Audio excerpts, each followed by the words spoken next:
Let me share something simple with you. Not a new diet, not expensive supplements, not anything complicated. Just small, practical ways to eat the foods you already have in a way that helps your body handle blood sugar more gently. Because after 60, 70, or 80, your body doesn't respond to food the same way it did years ago. Meals that once felt harmless can suddenly leave you tired, shaky, or sleepy.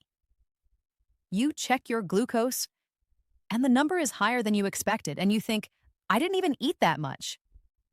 If that sounds familiar, you're not doing anything wrong. Your body simply needs a smarter strategy.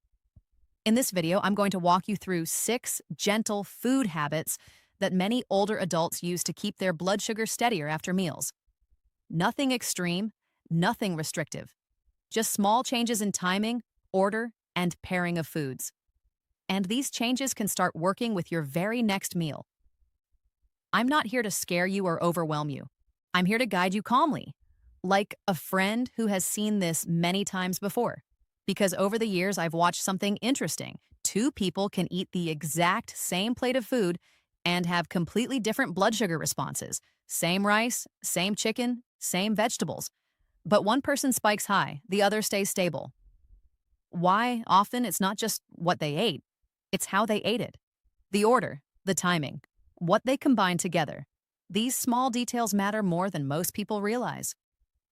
Let me tell you about a gentleman I once worked with. I'll call him Thomas. Thomas was in his early 70s. Kind, quiet, very disciplined. He was already taking his medications exactly as prescribed. But every time he checked his numbers after meals, they jumped much higher than he liked. His doctor started talking about adding more medication.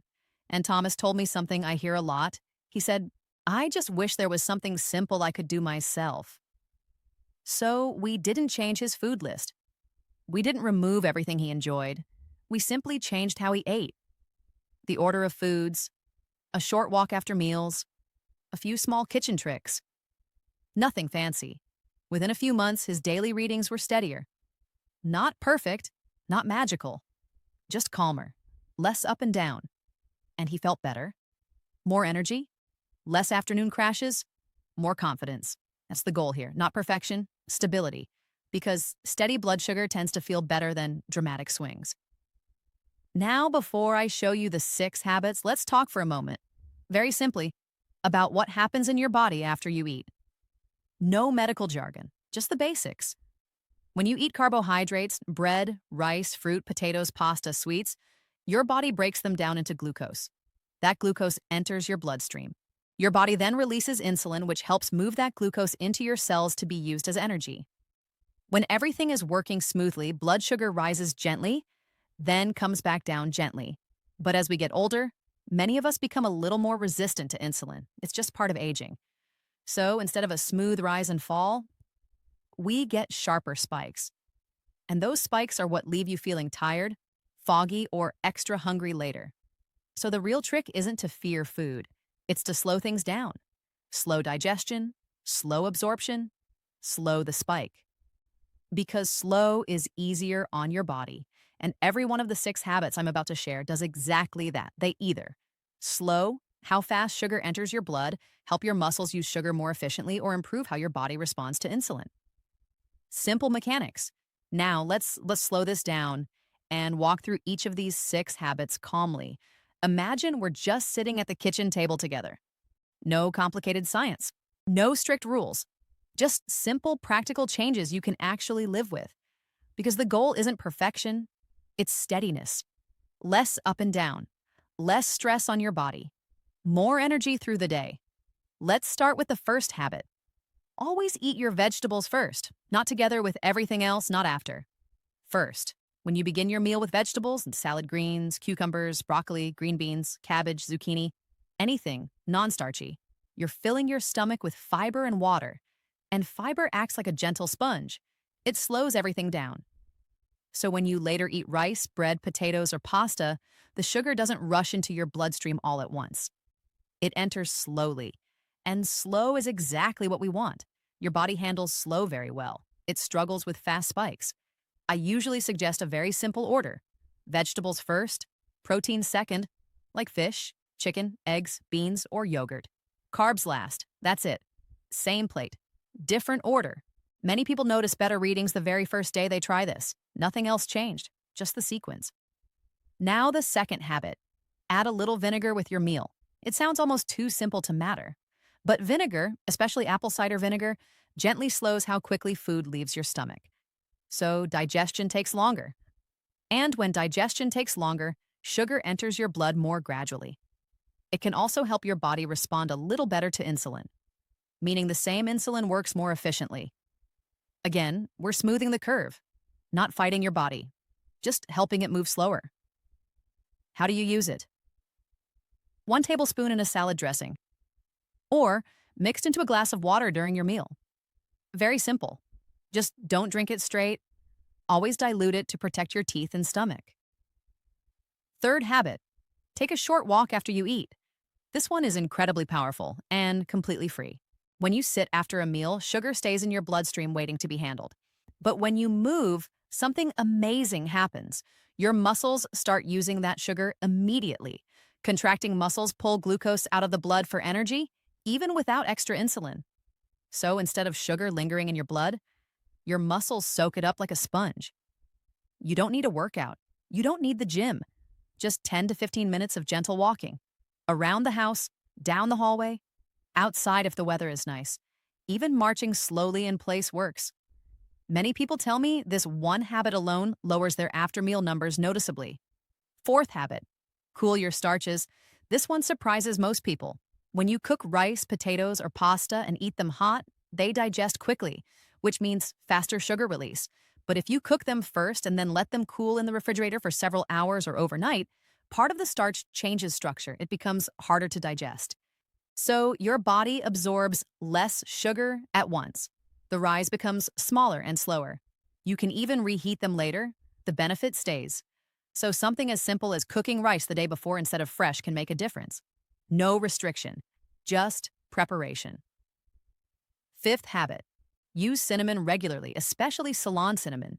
This isn't magic, it's gentle support. Cinnamon may help your cells respond better to insulin and may slow digestion slightly. Over time, many people notice more stable readings when they use it consistently. Sprinkle it into coffee, oatmeal, yogurt, smoothies. Just a small daily habit. Nothing complicated. And finally, the sixth habit. Never eat carbohydrates alone. I like to call this rule, don't let carbs travel by themselves. If you eat toast, add eggs or nut butter. If you eat fruit, add nuts or yogurt. If you eat rice, include fish or chicken and vegetables. When carbs are paired with protein, fat, or fiber, digestion slows down naturally. And slower digestion means a smaller spike. Notice the pattern. Every habit follows the same idea. Slow things down. Gentle. Steady. Support your body instead of fighting it. No extreme diets. No cutting everything you love. Just making your meals calmer for your metabolism. And in the next part, I'll show you exactly how to combine all 6 habits into a normal, everyday meal and give you a simple step-by-step plan for your first week. Now let's put everything together in a way that feels real and doable, because information is nice. But what really matters is this. What do you actually do tonight at dinner? Let me show you how simple this can look. Nothing fancy, just a normal meal. Let's say you're having something very ordinary. Grilled chicken, rice, steamed vegetables. A meal millions of people eat every day. Here's how you quietly turn that same plate into a steady blood sugar meal. Earlier in the day, or the night before, you cook the rice and let it cool in the refrigerator. That's habit number 4, creating that slower digesting starch. When it's time to eat, you start with the vegetables first. Not mixed together. Just eat the vegetables calmly. Finish them. That's habit number 1. Then you eat your chicken. Protein helps slow everything down. Then you eat your rice together with the chicken, not by itself. That's habit number 6. With your meal, maybe you have a small salad with olive oil and a little apple cider vinegar. That's habit number 2. After you finish eating, instead of sitting right away, you stand up and walk gently for 10 or 15 minutes. Around the house, down the block, nothing intense. That's habit number 3. And maybe earlier that day, you added some cinnamon to your coffee or yogurt. Habit number 5. That's all 6. That's No special recipes, no strange foods, no diet. Just small decisions layered together. And here's the beautiful part: you don't have to be perfect. Even doing 2 or 3 of these will help. If all you do is eat vegetables first and walk after meals, you will likely see a difference. If you add carb pairing, even better. Everything stacks. Little improvements add up. Now, let me answer something I hear often. People ask me, how fast will I notice a change? Many people see it the very first day. You check your glucose 2 hours after a meal and think, wait, that's lower than usual. Not dramatic, not magical, just better, calmer. Over weeks, those small improvements add up. And over months, that's when your average numbers improve. That's when your A1C starts looking nicer.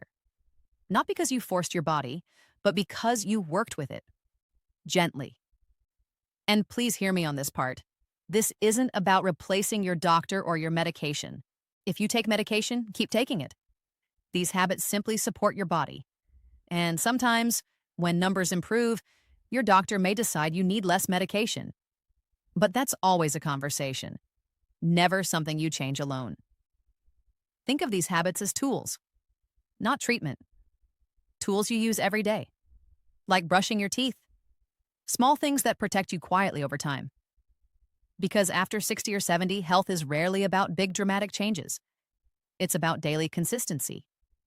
A short walk, a better order of food, a little more fiber, a little less rushing. Nothing extreme. Just steady care. So here's what I suggest. Starting with your very next meal, pick 3 habits. Just 3. Maybe vegetables first walk after eating, never eat carbs alone. Do only those for 1 week. Don't overwhelm yourself. Just 3. Then add the others gradually. Slow and steady always wins. And most importantly, be kind to yourself. You don't need perfect numbers. You just want better numbers, safer numbers, numbers that help you feel good and stay independent.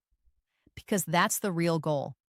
Energy to walk, clarity to think, strength to enjoy your day. Food should support your life, not make you worried. So tonight, when you sit down to eat, remember, start with vegetables. Pair your carbs.